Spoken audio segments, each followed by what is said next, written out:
know they gonna hate it. Like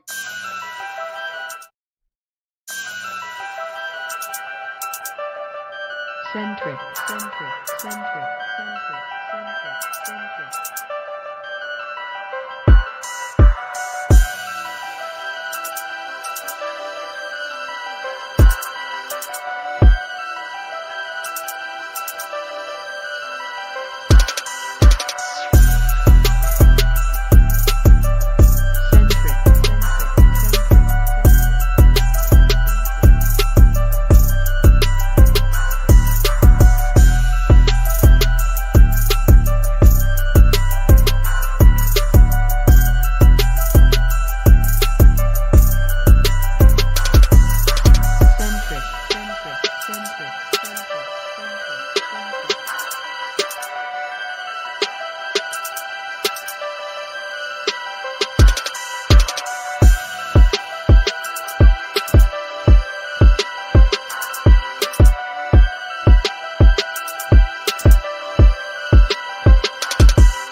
Centric, centric, centric, centric, centric, centric.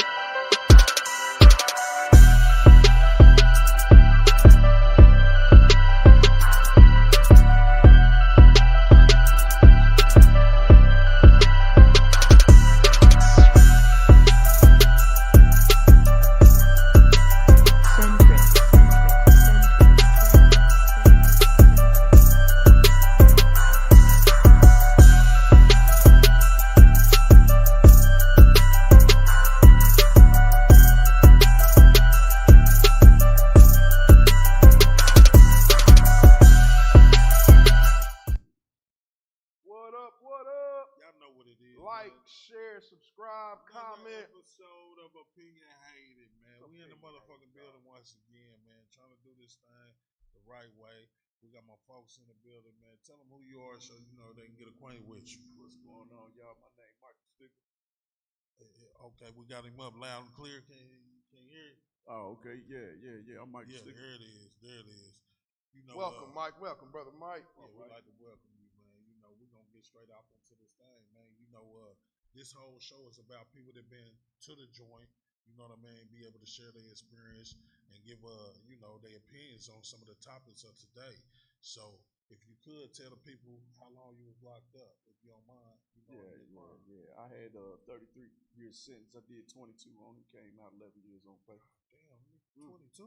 Yeah, did 22. 22 years. 2 decades. Can y'all imagine sitting in the motherfucking joint for 22 years? God damn. Now, what made you sit in the joint for 22 years? What was your crime? My crime was voluntary manslaughter. It was the second, it was the lesser included of second-degree murder. But by law, you was recognized as having adequate provocation for doing what you did. Yeah. It wasn't legal, but it took the violent statute up out of it. So it was actually considered a non-violent crime. What? That little wordplay made it a non-violent crime. Yeah, the diminished, what they call diminished culpability. Mm-hmm. It takes the culpability out of what it is that you did because somebody adequately recognized by law, adequately provoked you to commit the crime of murder. That's almost self-defense, almost. Sort of. It's like it was like it would have been self-defense had you had it not carried it too damn far.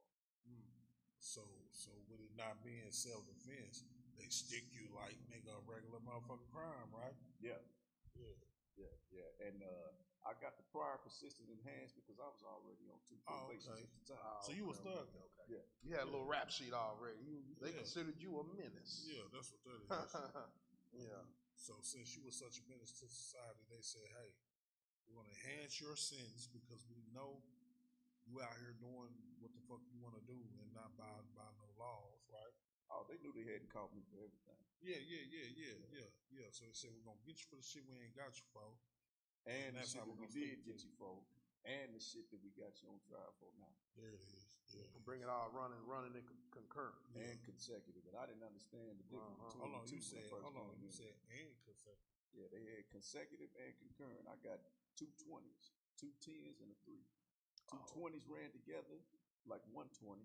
2 10s ran together like 110, but ran separate from the 20s, making it 30 years plus the 3 on So the you end. was looking at almost 60 plus then. And that's what I thought they gave me when I first got it. My lawyer came to me at the end of the trial, said, "We got lucky. You only got 33 years." I said, "Man, I'm not 33 years old." So They get throwing numbers at young men like that. They be I ready was to 26 just at do the end this of my here. trial. Straight up. How old was you? 26. Man, just in your prime. Yeah. Man. Well, they sure play a dirty game when it's time to play it, man. And one thing about it, they in control of the situation. So, if we don't get our game up and understand the rules to the game, you gotta understand when you don't know the rules to the game, you're gonna lose every time. Bound to lose every time. Ain't no in between. You know what I mean? So, tell us, Mike, where you did most of your time at? Jefferson City Correctional Center. I started off at Bowling Green for my first 5. Yeah. That's where I got acclimated at it because me and the prison was new. Yeah. So there was a lot of things that I learned. So you broke it in. Yeah. It was only open, unofficially open 2 months. It wasn't supposed to open until March 10th. Yeah. I got there May 21st, 1998. Yeah. Broke that they probably wasn't even fully staffed or nothing at that time. They didn't even have out of bounds lines painted everywhere. Oh wow! There was places we wasn't supposed to go, and we was going, and there wasn't no out of bounds lines. So we gotta let the people know. One thing about being in the penitentiary, they got kind of like how you got your lines on the street. You know what I mean? They got lines to tell you where you can't go. So if you cross these lines, it's considered what? Mike, tell them what it is. You consider if you cross the lines. It's out of bounds. You out of bounds. You out of bounds. Yeah, you out of bounds. Out of bounds can get you some time in the hole, or just get your regular write-up, just depending on who you fucking with. Shit, if you go out of bounds in the wrong spot, you can get attempted escape. You get attempted escape. You show right. Oh wow! Just for being out of bounds. Just for being out of bounds, bro. Yeah, that's how that shit roll, man. You know what I mean? So it's kind of like, nigga, they trying to tell you you're gonna abide by our motherfucking rules, and if you don't abide by our rules, he's gonna keep throwing time at your ass, nigga. That's what they do. You know what I mean? We trying to make sure. A lot of mind games in there. Don't step outside these lines. Walk within these lines. Are the lines red? Out of bounds, huh? Are they red? Or are they all the same color? They got some red and they got some yellow. And Some red red, do some mean yellow. that's the most serious out of bounds sign, but it ain't necessarily true that you lightweight because you yellow out of bounds. Now you go across the yellow out of bounds, you can't catch it. Red is like nigga top of the line. You know what I mean? That yellow, just depending on where it's in, it could be top of the line, or nigga it could just be like, nigga, we're just gonna lock you up, nigga, throw you in the hole for a little bit. But when I went in, I was pretty smart thug. You know what I'm saying? I was already, pretty much educated, so I used to catch educated type of violations.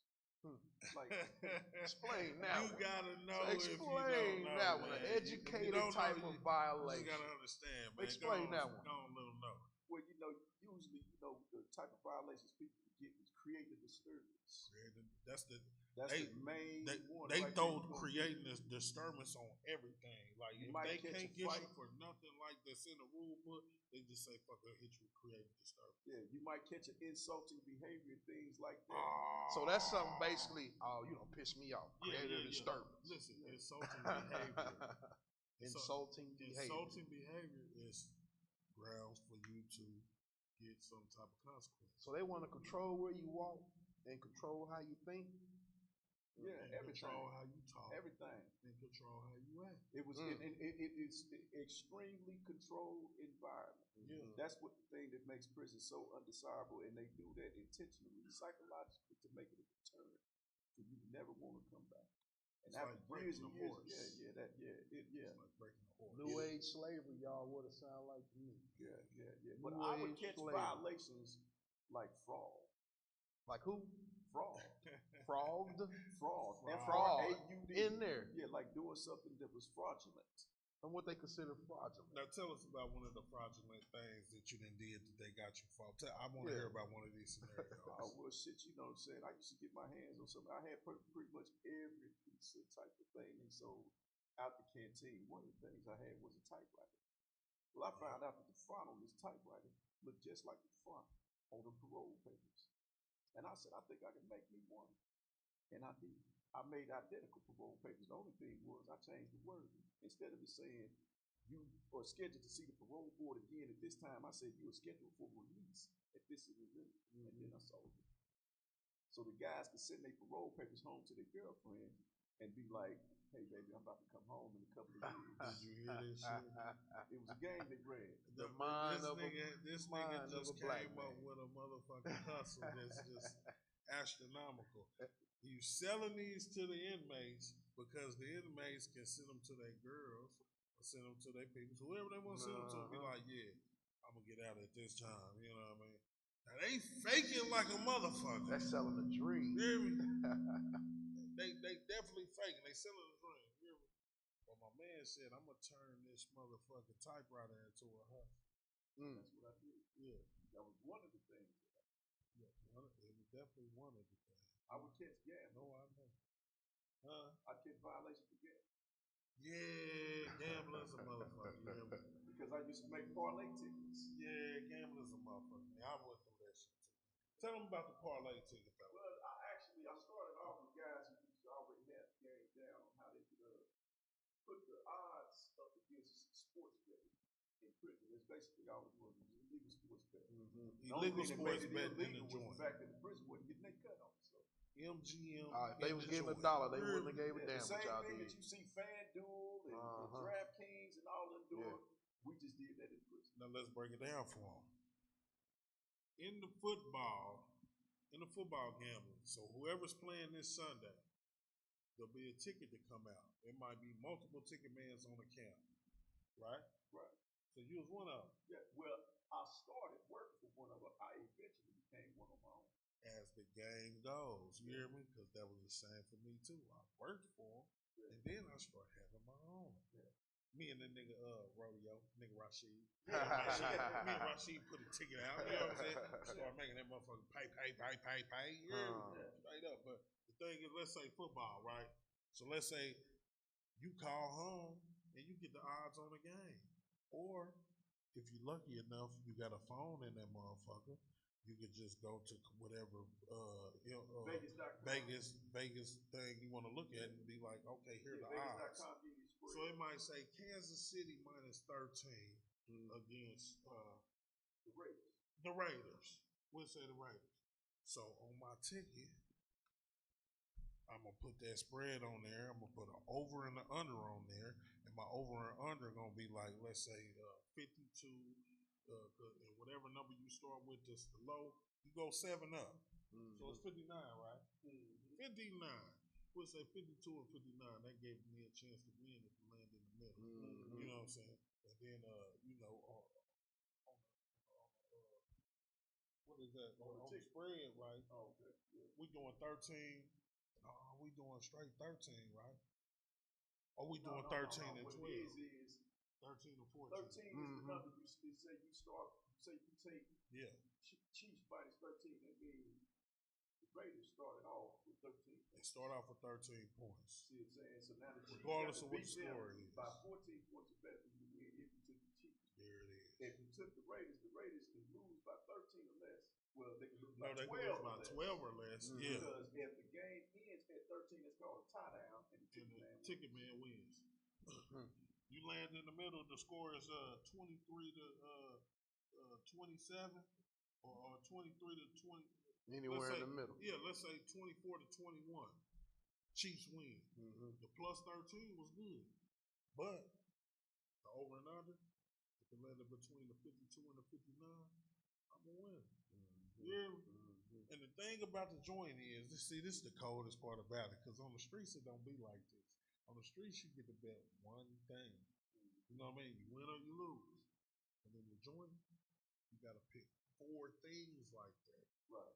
You know what I mean? You have to pick a minimum of 4. You got to pick a minimum of 4.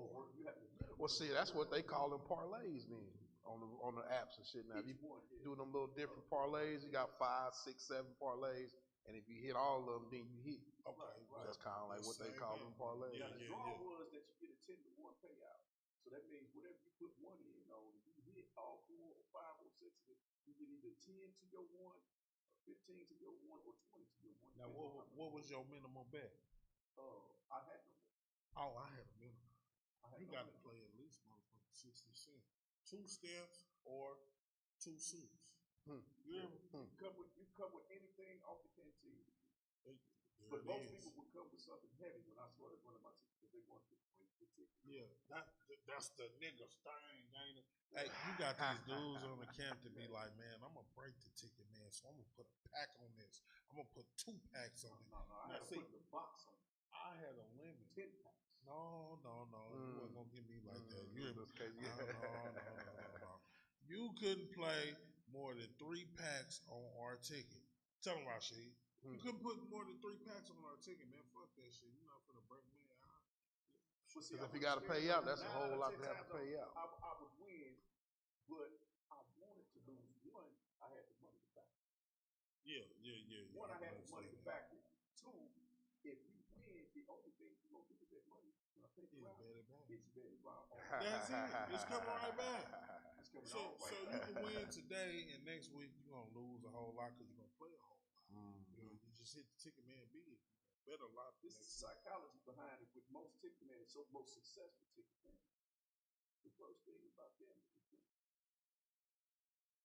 Because if you win, you'll never quit. Yeah, that makes sense. Because winning is the objective of what you were gambling for. So a man might play 3 times straight, and he'll lose 3 times. Oh man, I ain't playing that shit no more. Fuck that shit. But a nigga might play 2 times and hit on this second time. Right back in. Right back in it. For the whole season, he's in. I was going full. They say the mic volume's too low, Kyle. During the ticket season, during the football season. They saying our mic volume too low. I left over $300 worth of canteen products and things like that at tip when I took the rest of it. I remember some shit like that because, see, this is some fucked up shit, right? Because I was so mad. Man, I was at Boonville. Fucking with my St. Louis partner, Marco. Yeah. I fucking with Marco, man. Me and Marco had this motherfucker going haywire. You hear me? Right. We was on the football, the basketball, we was on NCAA, we was on the NBA, the NFL, and then they quit having tobacco. So we got all this motherfucking tobacco, and we don't know what to do with it. You hear me? So just like some convicts that we is, we choosing to try to hide this shit in places. You know what I mean? We trying to hide this shit, man. We in closets, the broom closets, hide shit. We digging in the walls, trying to hide shit. We unsewing the mattresses, trying to hide shit. And so soon as they come with the no smoking policy, thanks to my man who I was my old celly, Ecclesiastes Denzel Washington Simmons. You hear me? My old celly. You hear me? Now, hold on, I got a story about that, right? I'm in the cell with Dave Betts.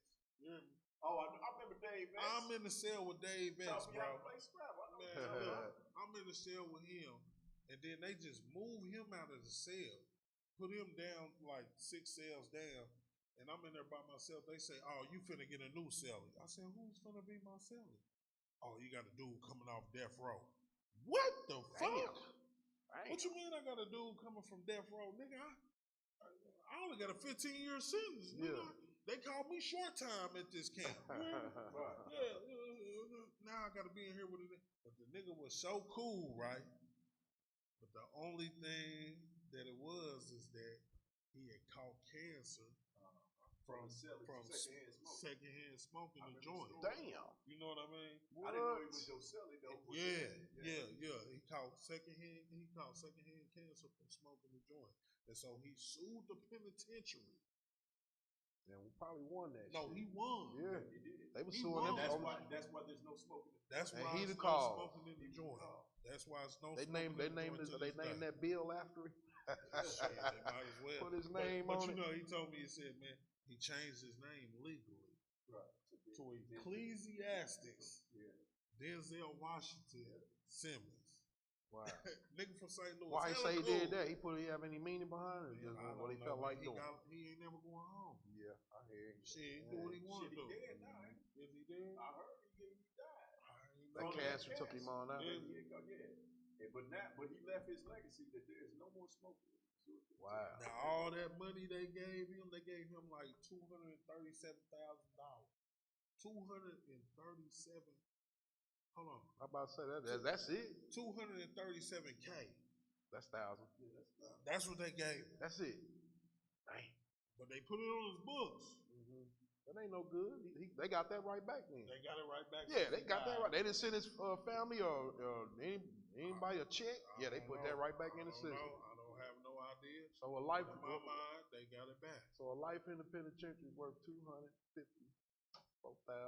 Here's the thing too about money in Detroit. Money is on what I call a 20 to 1 scale. So whatever is in the joint multiplied by 20, and that's what the equivalent of it is on the street. Yeah. Mm. You know what I'm saying? So like if somebody send somebody say $50, well that would be the equivalent of somebody sending you $1,000 on the street. Yeah. Now it's not life changing, but it can show relieve the bills.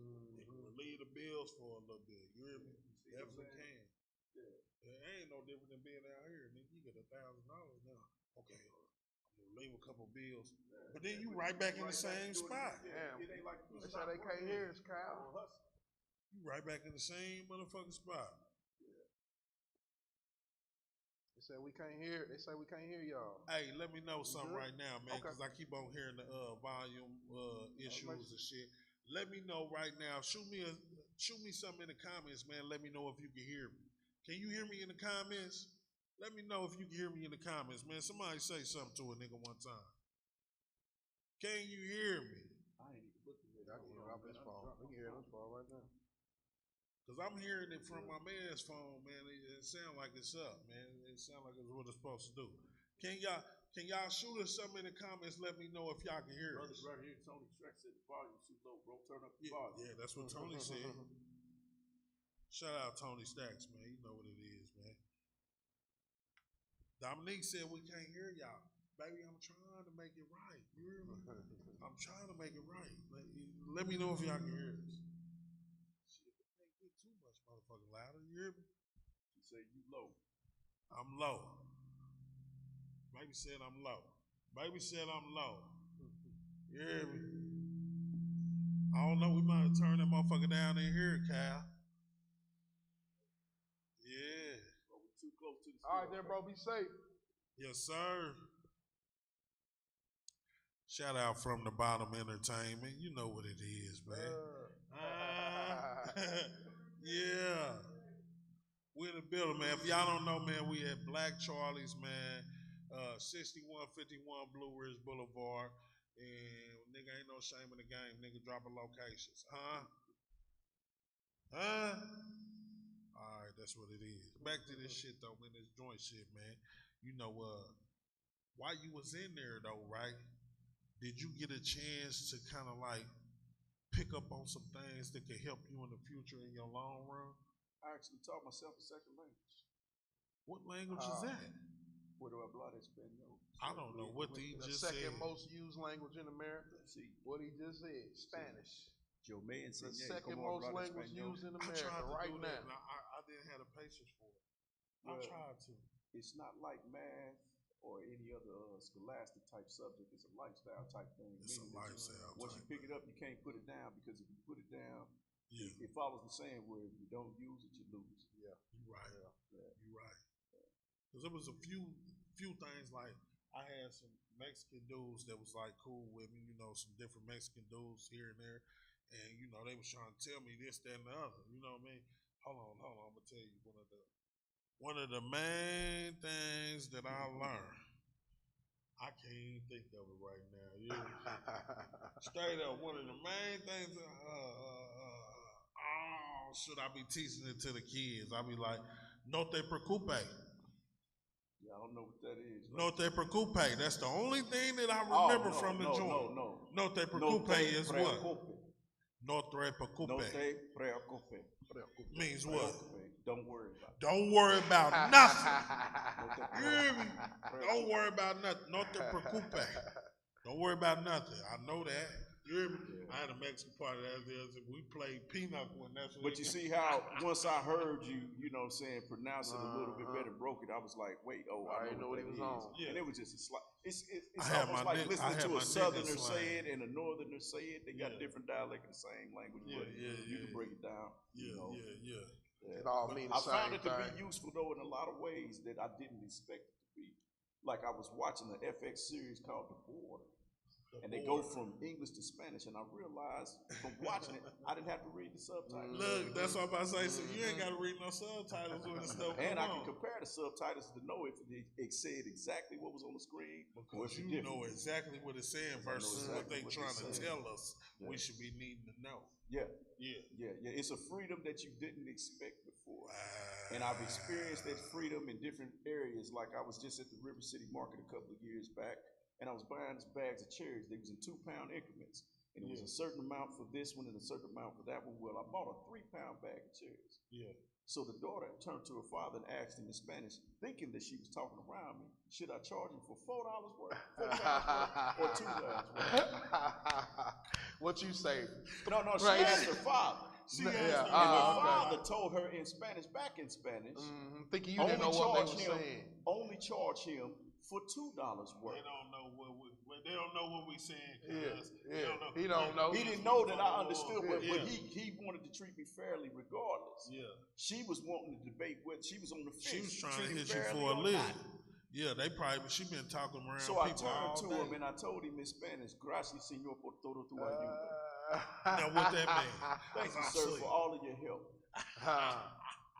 And he looked at his daughter like, I told you so. So I knew then they had this conversation before. They had plenty of them because she been hustling, making extra dollars all day long, talking around niggas. But you was the one that's gonna come back. You hear me? They found a customer in you, right? Because you knew what the average man don't know. Yeah. And now you know if he done seen me a couple of times before, and he remembered me. Because he don't say nothing, he just give me that wink. Yeah. See, that's the one thing motherfuckers got to realize. I know we in America, right? I understand this. You know what I mean? We in America we talk English, which comes from England, which is Great Britain, the place that they say that we broke away from. But we're gonna get into that later. We actually didn't. But it's 2 languages to America. If y'all don't know it, you got English and you got Indian. There ain't no motherfucking Indian, nigga. It's Spanish. It's Espanol. Yeah. Huh? Ain't no motherfucker. They don't talk Indian. I pull my Indian card out right now. I can't talk a lick of Indian. You hear me? But I got an Indian card. You hear me? Straight up. That's what it is. Well, Spanish is just one of what they call the Romantic languages.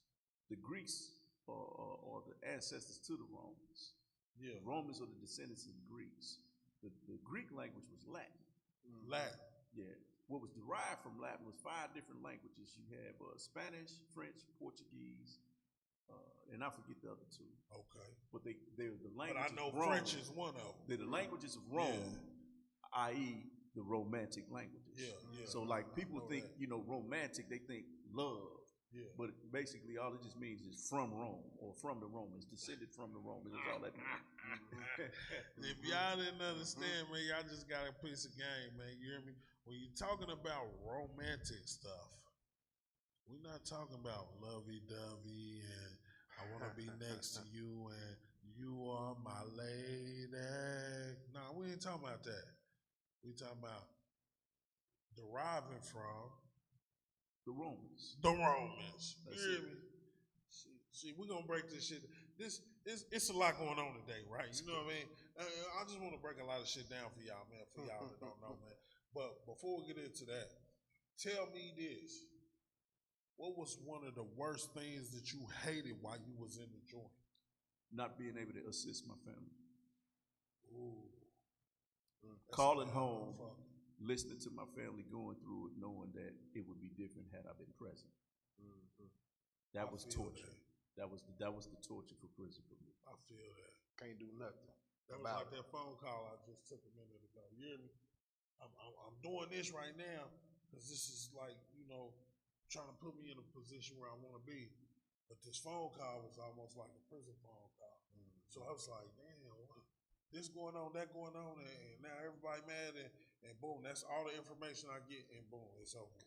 Unlike the shot callers that you see in these movies where you got this guy locked behind bars, but he's controlling everything from the inside and out. Yeah.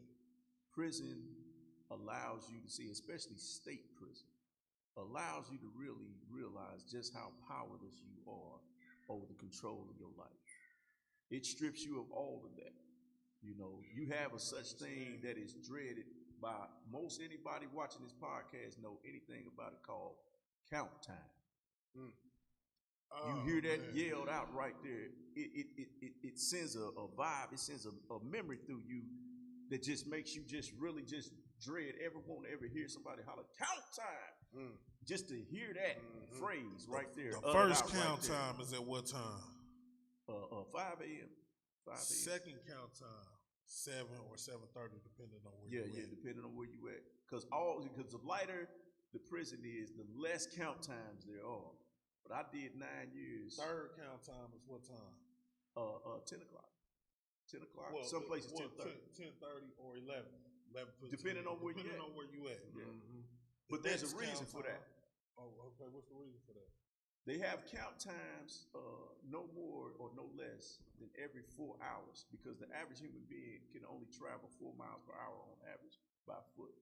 So they can measure about how long or how far you are from the penitentiary in the event of you missing count time because you didn't escape. About 4 hours out. So they know how to measure just how far to set the barricade off and no further to look for you. They know that without assistance, you've made it no further than this barrier right here, shut everything down in this perimeter because he can't travel no more on average than 4 miles per hour on foot. So in 4 hours worth of time, he's not traveled 20 miles, set a 20-mile perimeter and close it in. That's the reason for count time being so often like it is. Fourth count time is at what time? That's the last one. That no. 10:30. 10:30. Yeah, because you get a morning, you get a prior to noon one, you get an afternoon one, and then you get a night one. Well, I'm saying though, after the 11:30 count or 11:15 count. Yeah. There is one, but you're not made aware of that. No, you are. You setting up for count 4:30, 4 o'clock. Oh no. That's morning. That's morning when you wake. No. I'm talking about in the evening. So you said it's a 5 a.m. It's a 5 a.m. It's 5 in the evening one, and then it's 7:30. Then you got a 10:30 or 11:15. Then you got no. They count you at 5 in the evening. They generally count you again at 9:30. We're going through all of them. We got 5 in the morning. Then we got 7 or 7:30. Then we got 10:30 or 11:15. Yeah, that's in the daytime. Then you got 4:30 in the afternoon. 4:30 count in the evening. Yup. Then you got the nighttime count, which is 10 o'clock. You see what I'm saying? They got one where they walk by you. They don't say nothing. That's when they flash that light in the window. They have many people. No, that's overnight. That's the 2:30 count. That's the one you ain't got to stand up and say your number. You ain't got to stand up. They just check every other than one other one. You got to say your number. Stand up. Yeah. You hear me? Yeah. And for the 10 o'clock one, the lockdown one, that's name and number count. Name and number and show your ID. And here's the thing, the COs, they hate count time just as much as the inmates. Yeah. Because I've tested it. Yeah. I had a 6-digit number. And I wouldn't even say all the digits all the time, and I wouldn't even say the digits of my number. For y'all that don't know, a person that got a 6-digit number is one that took time in the 90s. You hear me? most people that's in the 2000s or better don't have a six-digit number. But if you got a six-digit number, it's kind of like having a five-digit number. It was like, you know, they started this shit off. When did they start counting numbers? In the 60s? 70s. They started counting number in the 70s, right? So there was a person who was one. Mm-hmm. Then you get to a person like me that's like 11887. Oh, so they stay in that line no matter what. When you come, you fall in that line somewhere. Fall in that line. Yeah, you hear me? So my number 1188787. Your number 525370.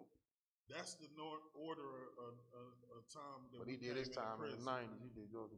Well, I'm saying it ain't telling you the time, but you have an understanding how of long where them numbers is. You know what I mean? But it tells you that was the number of person you are to come through the DOC system. Just in Missouri? Just in Missouri. Okay. Yeah. Now, once you have commuted that sentence, like all the way to its 12/12 date, they will retire that number. But they may also recycle that. I was just going to ask us, do they ever recycle numbers? I didn't know they recycled the number. Yeah. I've seen people, they call it having a dead man's number. Because generally by the time that number recycles back around, the person who originally had it, they are dead. So you saying that since I've 12/12 my time, somebody else can get my number? Yep. Wow. I didn't know that. Game, straight game, get up on it, straight game. It's a diabolical system, man, and they got a lot of stuff in the penitentiary that they don't even tell you about that they do. Yeah. I found some things out by accident, just by happenstance. For instance, I got a chance to see my file. Now, for anybody that's been locked up, that know you don't get to see your file. No, I never seen my file. That file travels with you from penitentiary to penitentiary, and it grows as you go. For every incident you involved in, for every conduct violation you get, even if somebody got something to say about you, they put it in there. They can put it in your file. Yeah, well, they actually are given directive to give small dissertations. They don't have to be large. Yeah, but they have to give small dissertations assessing the caliber of individual that you are, to be able to say where you sell, how you sell, who you can and can't. So hold on. You mean to tell me when your file come from one, they read this, okay, and they determine what type of person you is off of that, and that's where they're gonna put you with. What type of station? Because when I saw it, there were things in there about me that I knew weren't true. I'm just about to say it could be all kind of lies in there. Well, yeah, because they had initially said that I was affiliated with the Gangster Disciples. They said that they had suspected me of introducing narcotics to the institution. Yeah. And I was like, whoa, that's not my style. I know some folks, and I'm cool, and kind of hang with some guys that are involved with those things. Oh, well, that's what they done took. He hanging with them, he doing it too. It just wasn't me, but they were writing these things about me because they knew these things about these people. Yeah, and your association. They were saying, keep an eye on him. Yeah. So I asked the caseworker to let me see my file. I say, man, why in the hell they got stuff like this in here? This don't seem right, man. Because they can just lie on you, man, and make some stuff up. He said, have you ever seen someone catch a conduct violation? Two people catch a conduct violation for the exact same thing. One gets a slap on the wrist, the other one they take to the hole. I said, that just happened. Yeah, I seen it black and white. I was about to say, was the other one white? I said that just happened. I said two, they had a housing unit search. They locked the whole camp down. And the officers searched cell by cell for contraband and any other thing, gang notes and stuff like that, hits put out on people. They were looking for everything, right? Well, in that, they found some broken razors. They got these little cheap 5-cent razors. You know what I'm saying? And people discard them and whatnot. A lot of times they'll leave them in the bottom of the locker. They put their property on top of it. The weight of it will break it. Well, if you have altered something with a razor in it, that is considered dangerous contraband. Rule 3. And Rule 3, any 1 through 9 gets you a year in the hole. Damn. Yeah. See what I'm saying? So 10 too, because 10 introducing. Yeah, well, 10 is introducing. No. Minor assault. They changed. 10 is minor assault. But 9 is organized disobedience. And from organized disobedience all the way up to murder, back up to a 1. These things, so Rule 3, dangerous contraband, meaning you getting ready to do something to somebody or something. That's what they assuming. If they catching this in it, this is like a dangerous weapon that you got in there. But I saw 2 guys get caught with these things, doing a sales search, a massive sales search. One guy, they took him in there and they wrote him a conduct violation. They let him come back to his cell. The other guy, the exact same thing had happened. They took him in the caseworker office. He left in cuffs and went to the hole. Let me guess, the one that went to the office was a white man. No, both of them. Both of them was black. Both of them was so how can they decide? Probably off that paperwork that followed. Exactly. When he explained it to me like that, I remembered that incident. I said, "Oh, I see how you assess those things like that." He said, "This is also how we know who we can and can't share with one another. We also know if there's a questionable situation where contraband is found and nobody wants to take culpability for it, we know who to put the blame on because we look at this person's profile and assessment. But these are the secret profile." He said it doesn't take us 3 or 4 days to have a hearing for you for conduct violation. He said if an officer writes you up, we can see you inside the hour. Right now. He said, but the reason why it takes 3 or 4 days is because the caseworker is reading all of these little stuffs about you that they don't say to determine your character, your culpability, see crazy. what story that you got to put on the back of it, and what sanction to give or not give you. You know, so depending on how the outcome of this hearing goes. So if they read that file and choose to make up their mind about you, no matter what you say, they mind made up on what they're gonna do with depending on what you say. Yeah. See what I'm saying? Because you can, at the end of all of what's expected of you, come up with a plausible excuse as to why it looked like you were guilty of something. And if you come up with something plausible enough, which is highly improbable, but if you can come up with something plausible enough, you may beat the case. That's crazy. Man, it don't make no sense. So we got this video we gonna cue up, man. We got Ghostface Killer. Y'all know him from the Woo. He about to drop some game on why a lot what's going on now is because of the youth ain't right. Okay. Got that video ready, Cap? Because these little kids have no spiritual guidance. They're not afraid of anything. Not afraid of anything. You know what I mean? See, me, I'm a spiritual person. It's like, I went through that phase, but not as heavy as the kids now because they don't got no respect or nothing. When I was young, I couldn't curse in front of one of the elder ladies in the building and stuff like that. I held the door and it was respected. It was none of that shit. You know what I mean? But it's like, these kids now is no spiritual guidance. It's like, you know, like they don't know God. If you knew God straight up and you had a personal relationship, you'll be scared to death because you know what your penalty is going to be. See, you got to realize on earth, this is just a trial because these little kids have no spiritual guidance. They're not afraid of anything.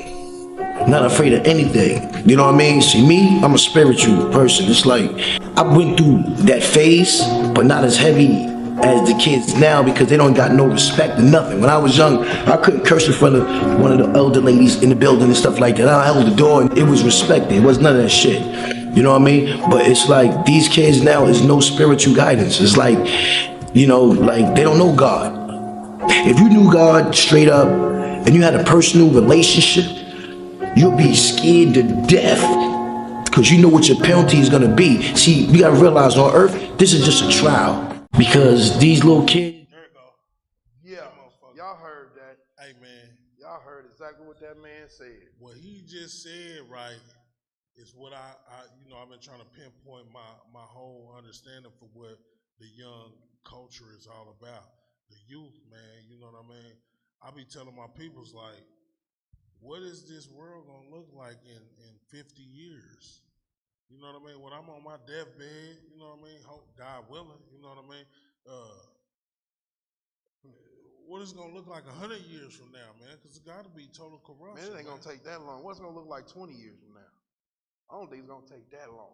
Now the reason why I don't say 20 is because, you know, they still young, man. I look at it like the dudes that are like 21 and under. 21 and under right now is fucked up. And I'm gonna tell you from a first-hand account, I know a little nigga, man. I know a little nigga that's 16 years old. Nigga 16 years old and he don't got no respect for nothing. I'm talking about he got so much no respect for nothing, he disrespects everybody. And he don't even know it. I don't know if it's because the music that he listen to or the internet that he be tuned into, but nigga, he's so disrespectful to where I'm like, man, I can't even deal with you, bro. I don't even want to. Like in my mind, you a lost cause. You got to go through something for you to be able to change your mind because the way you think is like of a person that wants to die or wants to go to the penitentiary. Well, you got to look at, man, what gives people respect is value. The things that they value, and not just material stuff, man, but things that are immaterial, like the love of, you know what I'm saying, your mother, the love of your siblings, the And love they of don't your have race. that. Like the dude I'm talking about, he's so disrespectful to his mama. Where he don't see any value in his mama. He don't see any value in the love of her. And let me tell you this. The nigga ain't no hood. He ain't grow up in no hood. He grew up in good areas. He grew up with a mama that give him everything. And that's a mama the that you know, when he needs anything, man, mama's right there. Here's the thing about human beings, man, is if you didn't suffer or go through anything, you wouldn't see the need to have a God or to believe in God. Yes. If you don't suffer, yes. You don't go through. Because when do most people call on God? Is when they suffer. When it's hard times. That's why. Not when it's good times. When it's hard times. Yeah. I think an atheist, a person that they say don't believe in God, are the funniest people in the world because the minute the fire touch their ass, the first thing they holler is, "Oh God, please help me." Oh help me. Well, Why me, Lord? Why me, Lord? Who you talking to? Don't make sense. See, my thing is like, are they able to be helped? You know what I mean? Because these are the people that's getting ready to be y'all doctors, y'all lawyers, y'all people that fix y'all food at McDonald's. These are the people that's going to be, you know what I mean, y'all football coaches. These are the people that's going to be teaching y'all kids. You know what I mean? Future. They the future. Are they up for the task? No, they not. It takes a series of things, man, to get a child to sit down, to be able to be forced to have respect for something first and foremost. Yeah. He got to be forced to respect the thing. Then in respecting the thing, he has to also suffer loss. And after that child suffers loss, he must be given the ability to be able to redeem himself from that loss and regain it. And in his efforts is where the value is associated with everything that we gain. You don't work for nothing, man. You don't have no value for nothing. Yeah. I sold dope you don't for work a long for time. Yeah. And the things that I bought with it because the money came easy, I didn't have much value in it. But the things that I worked hard for, even though they were less monetarily in value, I cherish those things a lot more because I put my work for it. tears and pain in them. Mine was a little bit different because, you know, I was what one would call a jack boy. You know what I mean? So I would get thou wows and blow them. You know what I mean? Because the money didn't have as much value. But when you suffered to gain the money, your suffering gave every dollar more value. When I decided to hit the block and get packs, I felt like I was working for that money. So therefore, I valued it a little bit more, and I appreciated it. I treated it a little different than when I was just going to go take it from a motherfucker. Yeah. You know what I mean? You don't suffer for nothing, man. They don't have much value to it. Yeah. And that's what's wrong with a lot of youngsters out here is that they don't put much effort into the things that they gain. They just get stuff. And if you get something easily, well, of course it ain't gonna have told you a winner, told you're the best at this one. But if he got to tell you, man, I worked 100 hours to get these shoes, man, I'm not about to stuff these shoes up like that. But if you go out there and buy him the highest dollar Jordans just because he said, yeah, I want some Jordans, them things will be off in the corner, scuffed up, toe up, and he'll be looking for some more. Yeah, be playing in them $200 shoes you don't pay for. Now, do y'all feel like what bro said on the video? Do y'all feel like he had a point because he was saying that like it's a spiritual thing? In my mind, I don't feel like the kids today are no type. They have no spirituality. Well, you know, they don't grow up in the church. You know, one thing about it. When I was in elementary school, we did this Pledge of Allegiance, and we also said we prayed every morning. The teacher would say one verse out of a Bible. It was about at that time. You know, you're young, but you were still going through the motions. I remember the preacher was made to go to church with my grandma. These kids ain't made to do nothing. Today's society and technology. That's what I say. Today's society, man, has taught our children to be more pragmatic. And what that word mean is to be more what? Pragmatic. Pragmatic. Pragmatic means to be the opposite of theory, conjecture, coincidence, happenstance. those are the opposite of pragmatism. Yeah. You meaning that everything has a direct correlation to everything else. Nothing is by chance or happenstance. So you see what I'm saying? Yeah. And the children today are given all of these social media type technologies and things like that, and they're seeing more stuff. They're exposed to more things, and they're believing less in things that deal with spirituality and so forth. And so they're looking at like, yeah, well, if this happened, it was because of X, Y, Z. It wasn't because some great power from the sky, this and that and the other. But here's the thing, right? You got to use common sense to really touch it, to really get them to understand how they are connected to their God, how they're connected to their spirit. Yeah. You got to show them how, just from their own pragmatic experiences, that nothing from nothing leaves nothing. Yeah. You see what I'm saying? So that means that everything that you see, everything that you touch, everything that you deal with has its source that it goes to. But you more than this physical body. Yeah. You got a spirit inside of you that animates this body and it heats it up. That's why you're 98.6 degrees. When that spirit leaves up out of it, this body ain't that warm no more. Yeah. So the spirit has a physical effect as well as a spiritual effect. Yeah. There are intangible things, and tangible means anything that be seen, heard, smelled, tasted, touched. But there are things that can't be seen, heard, smelled, tasted, touched, like your thoughts, like intent, like culpability. You see what I'm saying? These things can't be seen, heard, smelled, tasted, touched. They must be experienced. These are things of the spiritual world, like love, trust, honor, respect. You see what I'm saying? Name them last three? Love, honor, respect. Yeah. Ain't none of that going on nowadays. What I'm saying is that there are some negative things as well. You know, saying you have hate, distrust. You see what I'm saying? Disloyalty. All of these things are intangible as well. So it's not a one-sided coin to the spiritual world, but the spiritual world is just as real as the physical world. So is. And you have Best to believe it. You have to teach these youth that just as real as this physical body is, so is the spiritual body and the things that you can't see. And if you understand that these things are real, you must also understand these things had a source.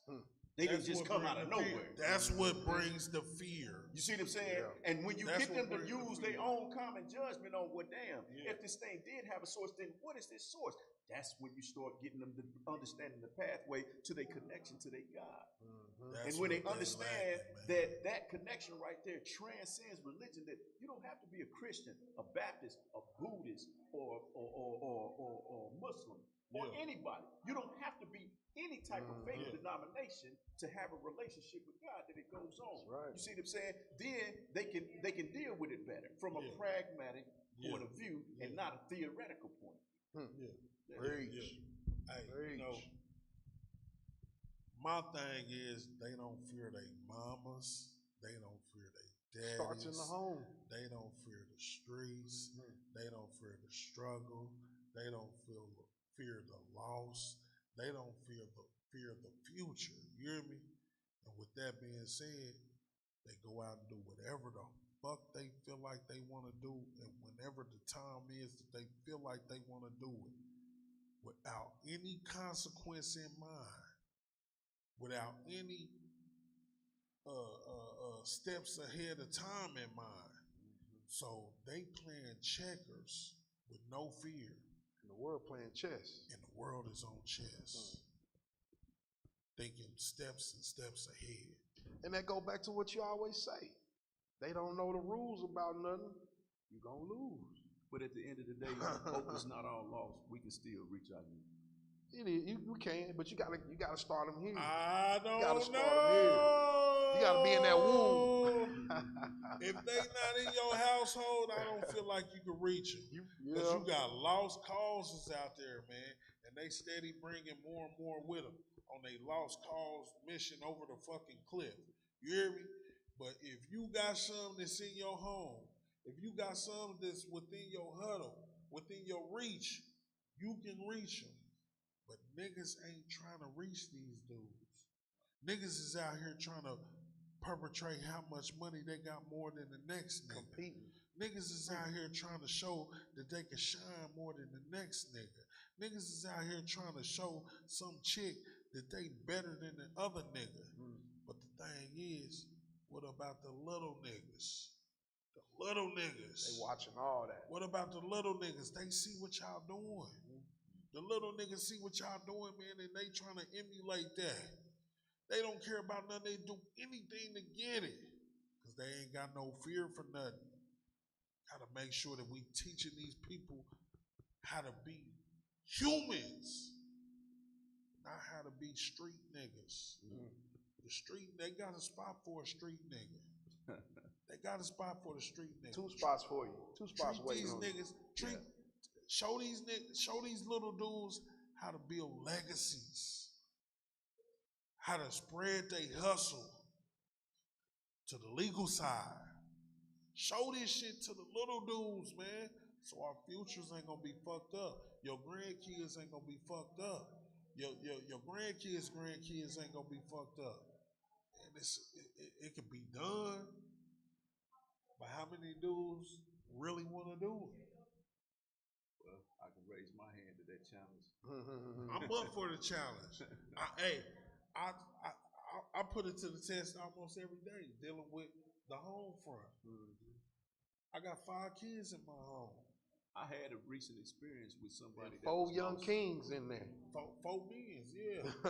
You know, yeah. And I've shared this story many times before. I had a guy was on the other side of the pump, looked like he was doing some drugs. Yeah. And I was looking around, I saw him, you know, and I was looking all around, and he, you know, I glanced back at him. He looked at me, said, "Man, what you looking at, man? You looking at me?" And my response was, "Yeah, man, I'm looking at you. Yeah, right. I'm looking at everything around me. Ain't that what we're supposed to be doing? Paying attention to our surroundings." Yeah. And just hitting it with that reality had him stuck for challenge because he was like, "Damn, man, it was absolutely right." I'm in a contradiction because here it is, something that I've been preaching my whole life. I've been living by this code. Yeah. And here it is, I'm trying to tell them to don't live by the code because I don't want you looking at me, just look at everything else around me other than me. That's a contradiction to the way I'm living. He was so stuck in that thought, he had nothing else left to say. But you have to be well versed in why truth. He didn't say nothing? Because he was so in depth of the thought of what you were saying, because it made sense. Yeah. So that little 2 minute, 5 minute, 10 minute, however long thing that it took for you to do that at that gas station was meant for you to be there, because you just made that nigga think something differently than what he had been thinking the whole time he been thinking. But at the same time, you know, you have to be living in truth in order to spit that. Gotta walk it and live it. You know what I'm saying? Because the response wasn't a thought up response. It was just an automatic reflex, an automatic reaction. And the delivery that I gave it to him with, although it was live and direct, it was done with compassion. It was real because it was reality. It wasn't done with a challenge to his manhood. It wasn't done with a conflict or anything of that nature. It was done in love. It was done in sharing. Done in love. You see? How many of you niggas really do something in love? Most niggas don't want to see another nigga with nothing. Man. You know, I was dealing with a nigga, I was hitting a nigga up, man. You know, it was a nigga I knew from childhood, you hear me? And I would tell him, like, you know, I started fucking with him on dealing with whatever we was dealing with, and some shit it went sour because I'm looking out for him. I got his best interest in heart. All he thought was that I was trying to get out of the situation. Right. You know what I mean? So therefore, I just left it alone. Like, hey, I'm gonna just not deal with you, bro. You know what I mean? Because how you thinking about me, you should have did your homework on. You would have known that respect is over here. That's what I show the most of. I show it before I even get it. I show it. You hear me? Because I want it in return. Loyalty's over here. So that means if I fuck with you, I'm fucking with you. And I'm gonna go to bat about this shit, man. You hear me? So if I'm looking out for your best interest, and I'm telling you this, but your past is dictating your mindset of today's reality, now you thinking about whatever you thinking about how people that did you in the past. Do your homework on who you dealing with, bro. You know what I mean? Because I say that to say that, like, I even said after that, I wish you the best. And I know in my heart that this same dude would never tell me that, because all he want to do is try to say that I outshined you. You hear me? And I ain't about to outshine. I'm not about the pissing contest. Not about that. There's so many more things that I can say on that, but I know we got a limited time with this Yeah. podcast, man. I would love to be a guest to come back on this podcast to share some of my thoughts, some of my thoughts about it. We got something real special coming up. You know, we decided to put a panel together where we're gonna have probably about 8 to 10 people, right? And probably 2 or 3 or 4 of them may be on the phone in the penitentiary. Right. But we're gonna sit in here and we're gonna dialogue. We're gonna bring this shit together and see, you know, what the fuck can we do to be trying to make this shit better. Everybody talking about what the problem is. Everybody talking about what they see that ain't right. But what are you doing to help the situation? You ain't doing nothing to help the situation. Keep your comments to yourself. All right. Don't say nothing about nothing. Just continue on in your matrix ways. You hear me? But for those of us that's trying to help the cause and push a collective, we gonna try to dialogue and bring shit together. Ideas on top of ideas on top of ideas equals manufactured motherfucking success. And if you don't know it, better get your game up, baby. Because we headed somewhere with this shit. So just remember, we know you coming back, baby. You know what I mean? But before we get up out of here, we gotta go to our thing, baby. You know what I mean? We got these 10 questions. We're gonna hit you with these 10 questions. It's an either or type of thing. All right. You did? Just ready. let us know or let the people know what it is you're thinking about. Go on, kick us out. All right, so Booties and titties. Bounce lady said booties and titties. booties or titties? Yeah, nah, I ain't thinking about I say All right, both. all right. Be both of them. I ain't All got right, so to think about it. They in abundance. They just flooding you with it all They in across the abundance. internet. With it. So this problem here is something that a lot of people wish they had, but don't know if they get it. They really want it. Rich and famous, or rich and unknown. Rich and unknown. Yeah. There it is. Winning the lottery or finding your soulmate. Winning the lottery. Okay. Now this one right here tells me a lot about an individual. Okay. Glass half full or glass half empty. Oh, glass half full. I know that's right. That's what I'm talking about. Now when it comes to the peanut butter, Okay. crunchy or smooth? I like smooth. There it is. Gotta be the smooth. Gotta be the smooth. Okay, this one might be a touchy subject for some, because some of y'all can't control this. But we're gonna say bad breath or body odor. Which one is worse? Yeah. I'd have to say bad breath. Okay. Yes. The experience for me, that bad breath has always been stronger than body It odor. hit you in the Yeah. face. Man. I say the same thing. The reason why I say bad breath, because body odor, you know, you can get some soul, put some deodorant on. Some people got that halitosis. They can't. You know, this would heard a comedian guy. He said that's why Chinese people look like the way they do. He said he went over to China, and the China man came to his face, started talking. He said, "Oh, your breath." You know, that's a good one. All right, when it comes to a job, right? Working hard or hardly working? Hardly working. Work There it smarter, is. not harder. All right, okay. This one is for whether you got baby nuts or bull nuts. Uh-oh. Boxers or briefs. Boxes. Can't do the title. Why? Dealing with traffic tickets. Would you rather have a speeding ticket or a parking ticket? Shit, whichever one's less expensive. It's normally the parking ticket. Yeah, the Depending parking on where ticket you is what parking you it want. though. Yeah, If you whichever parking one's less expensive. If you parking the speed is gonna put points on your license. yeah. Okay. Parking don't take no points off. Now this one I know somebody dealing with right now. Loud neighbors or nosy neighbors? Which one's the worst to deal with? I would rather have loud neighbors. I think I have the nosy. I go with nosy too, cause you know why? Hold on. Bam, that's what I say. That's what I say. Give me the nosy. And if you leave, they gonna let you know somebody came knocked on your door while you show right. You know what though? Now that you say that, I actually live with a lot of nosy neighbors. But I'm hardly ever there, so I guess it works. They do, and so yeah, it does work out for me. So yeah, okay. Give me the Last question. What do you think would be the worst to deal with? Zombies or vampires? Vampires.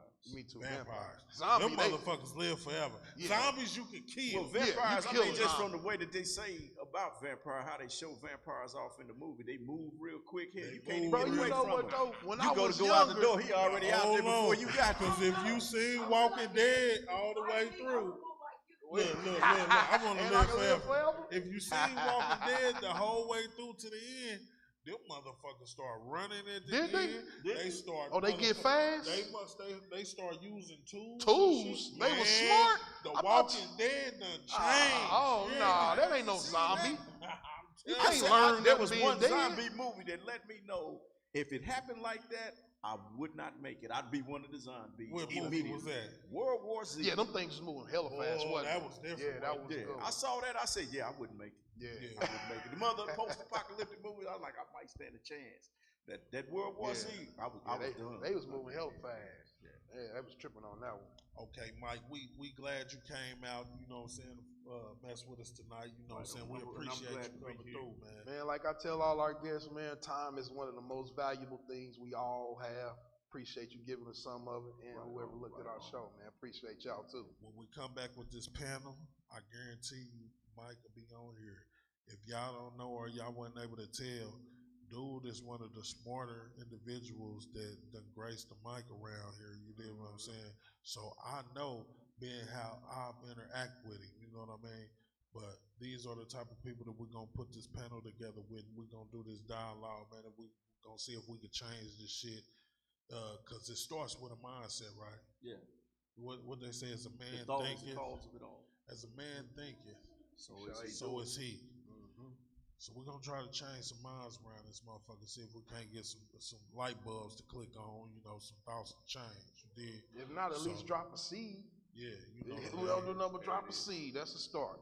If y'all like what y'all hear, we ask that y'all please like, share, and comment. You know what I mean? If you got any questions that you want to ask an inmate, send them to us. We take all donations to Opinionated. It's all going to the show. I mean, you know, it could even go to some people that might need it. You know what I'm saying? That's definitely what it's for, man. So, you know, we're gonna end this show on a high note.